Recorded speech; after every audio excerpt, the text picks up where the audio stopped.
दोस्तों, स्वागत है आप सभी का परसेंटेज की सेकंड क्लास में। आज की क्लास में हम पढ़ने वाले हैं कमी वृद्धि पर आधारित प्रश्न। तो आइए शुरू करते हैं इसी के साथ आज की क्लास। आइए दोस्तों शुरू करते हैं आज की क्लास।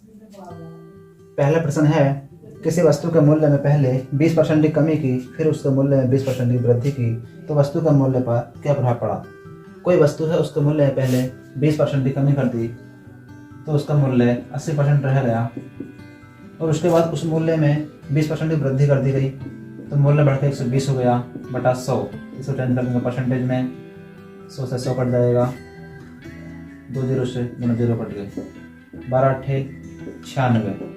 यदि अगर ये वाली वैल्यू 100 से अधिक आती है तो वस्तु के मूल्य में वृद्धि होगी, और 100 से कम आती है तो वस्तु के मूल्य में कमी होगी। ये 100 से 4 कम है तो वस्तु के मूल्य में 4% की कमी हुई होगी। इसी सवाल को करते हैं एक तरीके से और। तो वस्तु के मूल्य में पहले 20% की कमी की गई और 20% की फ्रैक्शन होती है 1/5। यानी वस्तु का मूल्य पहले 5 था, उसके बाद कम होने के बाद 4 रह गया। उसके बाद वस्तु का मूल्य 20% बढ़ाया गया 1/5, यानी 5 से 6 कर दिया गया। 5 पंजे 25, 4 छम 24, यानी पहले वस्तु का मूल्य 25 था, उसके बाद 24 कर दिया गया तो कुल कमी 1 की हो गई, और 1 की कमी इस 25 पर हुई है। निकाल देंगे परसेंटेज में इसको, 1/25 गुणा 100, 25 चौका 100, यानी 4% की वस्तु का मूल्य में कमी हुई होगी। अगला प्रश्न है, किसी वस्तु पर कर में 20% की कमी होने से उसकी खपत में 15% की वृद्धि होती है, तो कर द्वारा प्राप्त धन पर क्या प्रभाव पड़ा। जो वस्तु है उसके कारण 20% की कमी हो गई तो 80% बचा बटा 100 गुणा तो उसकी खपत में 15% की वृद्धि हो गई, 115 बटा 100 गुणा 100। इस 100 से ये 100 कट जाएगा, 1 जीरो से 1 जीरो कट जाएगा, 115 अट्ठे 920 बटा 10, 1 जीरो से 0 कट गया, बचा 92%। यानी कि ये 100 से 8 कम है तो प्राप्त कर में 8% की कमी हुई होगी, 8% की कमी। एक तरीके से और करते हैं इसको कि वस्तु पर जो कर प्राप्त हुआ उसमें 20% की कमी कर दी गई तो 20% की फ्रैक्शन होती है 1/5, यानी कि कर हो रहा हो 5 से 4 हो रहा था। उसके बाद जब कर में कमी हो गई तो वस्तु की खपत में 15% की वृद्धि हो गई, 15% की फ्रैक्शन होती है 3/20, यानी उसकी खपत जो थी वो 20 से बढ़कर 23 हो गई। 20 पंजे 100, 23 चौका 92, यानी पहले जो 100 था उसके बाद प्राप्त कर 8 हो गया, कमी हो गई 8 की। निकाल देंगे परसेंटेज में इसको, 8/100 गुणा 100, 100 से 100 कट जाएगा, 8%। यानी कि कर द्वारा प्राप्त धन जो था वो पहले से घट करके 8% कम हो जाएगा। अगला प्रश्न है, किसी वस्तु के मूल्य में 16 से ही 2/3% की कमी होने पर उसकी खपत 20% बढ़ गई तो उसके व्यय पर क्या प्रभाव पड़ा। वस्तु के मूल्य में जो कमी हो रही है वो 16 से ही 2/3% की कमी हो रही है, और इसकी फ्रैक्शन होती है 1/6, यानी जो वस्तु का मूल्य था वो 6 से 5 हो रहा था तो उसकी खपत 20% बढ़ रही थी, 20% की फ्रैक्शन हो गई 1/5, उसकी खपत जो है वो 5 से 6 हो रही थी। कर देंगे गुणा, 6 पंजे 30 और 6 पंजे 30, अंतर दोनों का 0, यानी कि उसका व्यय जो था उस पर कोई भी प्रभाव नहीं पड़ेगा।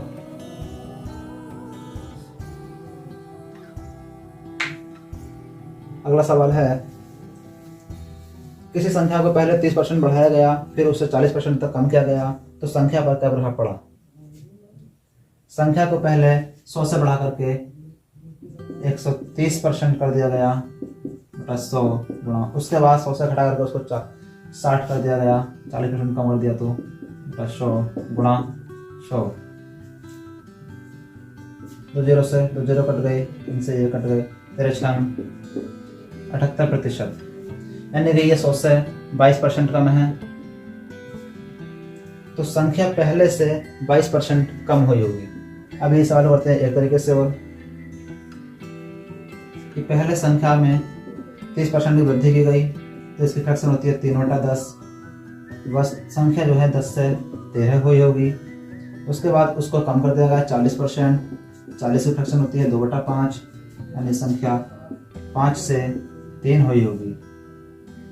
10 पंजे 50 और 13 39, दोनों का अंतर आ गया 11 है, यानी संख्या पहले 50 थी उसके बाद 39 हुई होगी। निकाल देंगे परसेंटेज अंतर इसको, 11/50 गुणा 100, 50 दूनी 100, 11 दूनी 22%। ये संख्या जो है वो पहले से 22% कम हो गई होगी।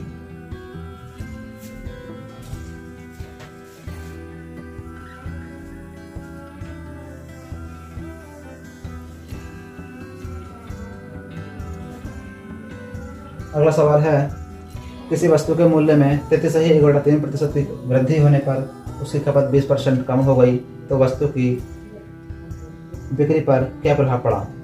वस्तु के मूल्य में जो वृद्धि की गई है वो 33.1/3% दी गई है, और 33.1/3% की फ्रैक्शन होती है 1/3।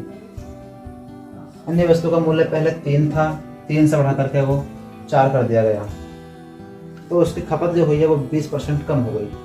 खपत उसकी 20% कम हो गई और इसकी फ्रैक्शन होती है 1/5, यानी कि खपत उसकी 5 से 4 हुई होगी। तो 3 पंजे 15 और 4 चौक 16।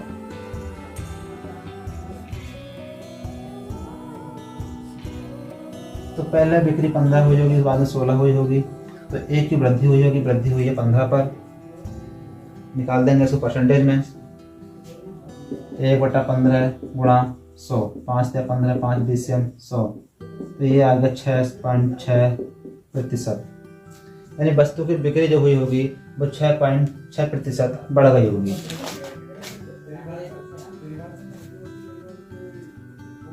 अगला सवाल देखते हैं। अगला सवाल है, एक कस्बे की जनसंख्या 20% वार्षिक दर से बढ़ती है। यदि इसकी वर्तमान जनसंख्या 8000 है तो 2 वर्ष बाद जनसंख्या क्या होगी? जनसंख्या में जो वृद्धि हो रही है वो 20% वार्षिक हो रही है, और इसकी फ्रैक्शन जो होगी वो 1/5 होगी, यानी जनसंख्या हर वर्ष 5 से बढ़कर 6 हो रही है, तो अगले साल भी बढ़कर 5 से 6 हो रही है। 5 पंजे 25 और 6 6 36, यानी जनसंख्या 2 साल में 25 से बढ़कर 36 हो गई। और इस 25 की वैल्यू हमें सवाल में दे रखी है 8000। 25 में 320 से गुणा करी होगी तो हमें 8 प्राप्त हुआ होगा, तो 320 में इससे गुणा कर देंगे तो 11520, यानी कि 2 साल बाद शहर की जनसंख्या 8000 से बढ़कर के 11520 हो गई होगी। इस दर से 20% वार्षिक वृद्धि की दर से।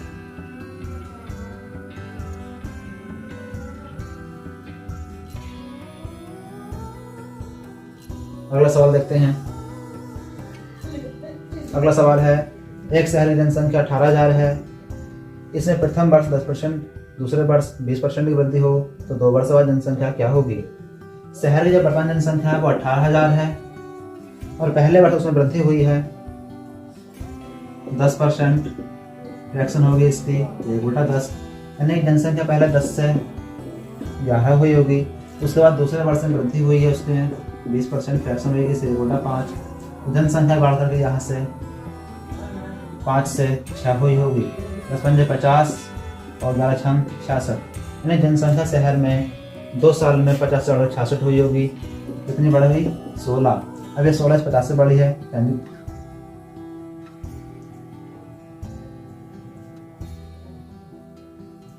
इस 50 की वैल्यू दे रखी है हमें 18,000।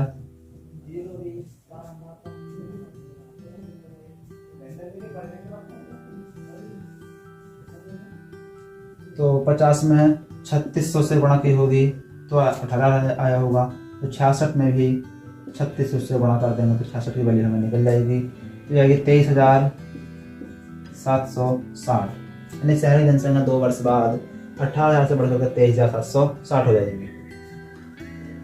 अगला सवाल देखते हैं। किसी शहर की जनसंख्या प्रथम वर्ष 25% वार्षिक वृद्धि दर से बढ़ती है, लेकिन दूसरे वर्ष 15% वार्षिक वृद्धि दर से वार्षिक दर से घटती है। यदि शहर की वर्तमान जनसंख्या 80,000 है तो 2 वर्ष बाद जनसंख्या क्या होगी? शहर की जो वर्तमान जनसंख्या है वो 80,000 है, लेकिन जनसंख्या पहले वर्ष तो 25% वार्षिक वृद्धि दर से बढ़ रही है। इसकी फ्रैक्शन है 1/4, यानी जनसंख्या 4 से बढ़ करके पहले वर्ष 5 हो गई, लेकिन उसके बाद अगले वर्ष में 15% की कमी हो रही है। तो 15% फ्रैक्शन होती है 3/20। तो जनसंख्या 20 से घट करके 17 रह गई होगी। निकाल लेंगे 2 साल में। 20 चौक 80, 17 पंजे 85। जनसंख्या में अंतर आया होगा, वो 80 से 85 हो जाएगी जनसंख्या। अब इस 80 की वैल्यू हमें दे रही है 80,000। इस 80 में 1,000 से गुणा करी होगी तो 80,000 आया होगा। तो हमें वैल्यू ज्ञात करनी है 85 की, गुणा कर देंगे 1,000 से, आ जाएगा 85,000। तो शहरी जनसंख्या 2 साल में 80,000 से बढ़ करके 85,000 हो गई होगी। अगला सवाल देखते हैं। अगला सवाल है, एक गांव की जनसंख्या 2500 है, 3 वर्ष बाद उस गांव की जनसंख्या क्या होगी यदि पहले वर्ष 20% की वृद्धि, दूसरे वर्ष 20% की कमी तथा तीसरे वर्ष 25% की वृद्धि होती है। शहर की जो वर्तमान जनसंख्या है गांव की वो 2500 है, लेकिन पहले वर्ष जो है उस गांव में 20% की वृद्धि होती है। फ्रैक्शन हो जाएगी 1/5, जनसंख्या पहले वर्ष 5 से बढ़ करके 6 हो गई।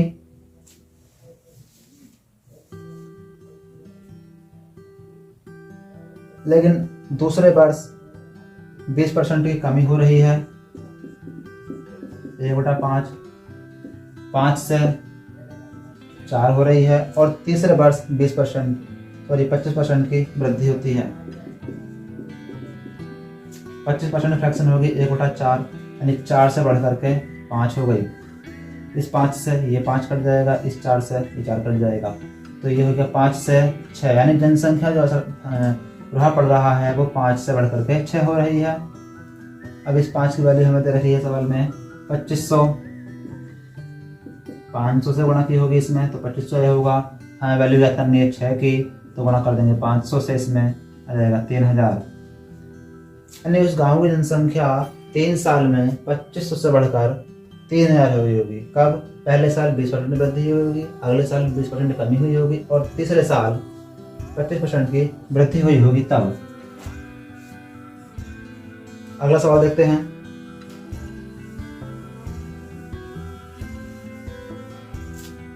अगला सवाल है, चावल के मूल्य में पहले 25% की वृद्धि करी जाती है तो चावल की खपत कम हो जाती है।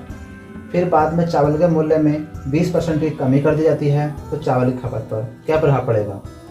चावल की खपत में पहले वर्ष जो है वो 25% की वृद्धि कर दी गई।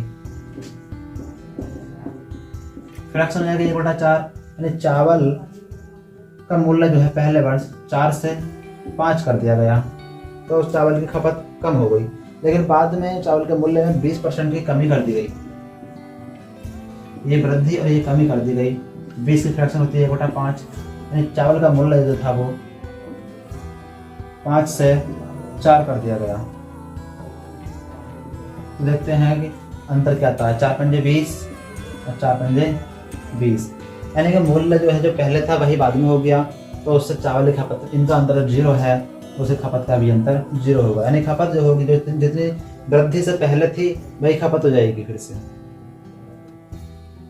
तो चावल की खपत पर जो प्रभाव पड़ेगा वो 0% प्रभाव पड़ेगा यहाँ पर इसमें।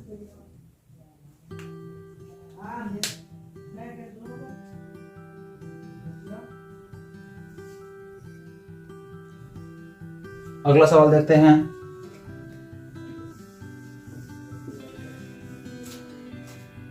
एक आयत की लंबाई में 20% वृद्धि की जाती है और उसकी चौड़ाई में 20% की कमी की जाती है, तो उसके क्षेत्रफल पर क्या प्रभाव पड़ेगा? आयत की लंबाई में जो वृद्धि की गई है वो 20% की वृद्धि की गई है। फ्रैक्शन यानी कि 1/5, यानी कि उसकी जो लंबाई है वो 5 से 6 की गई होगी। लेकिन आयत की चौड़ाई में जो कमी की गई है वो 20% कमी की गई है।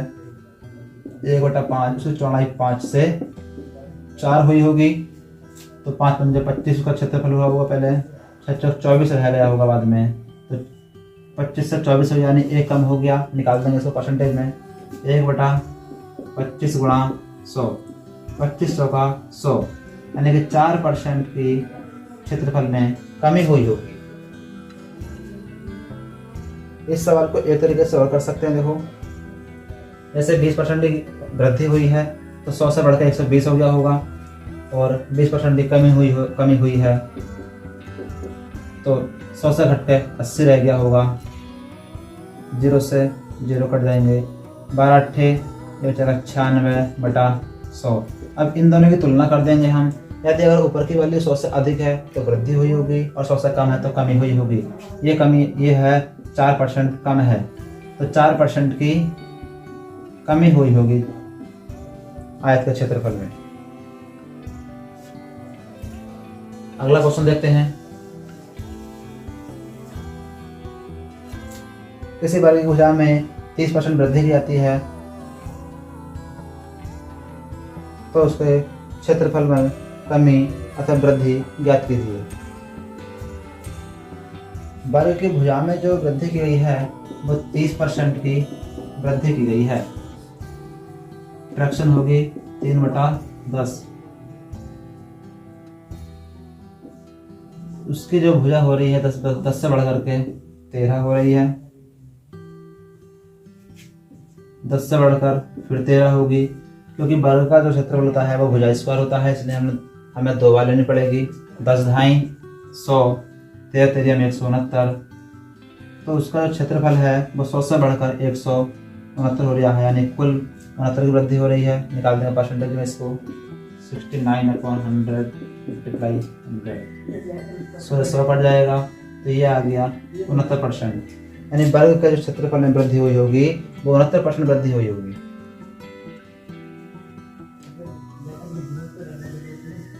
अगला सवाल देखते हैं। किसी वर्ग की लंबाई में 40% में वृद्धि की जाती है तो वर्ग के क्षेत्रफल में कमी अथवा वृद्धि ज्ञात कीजिए।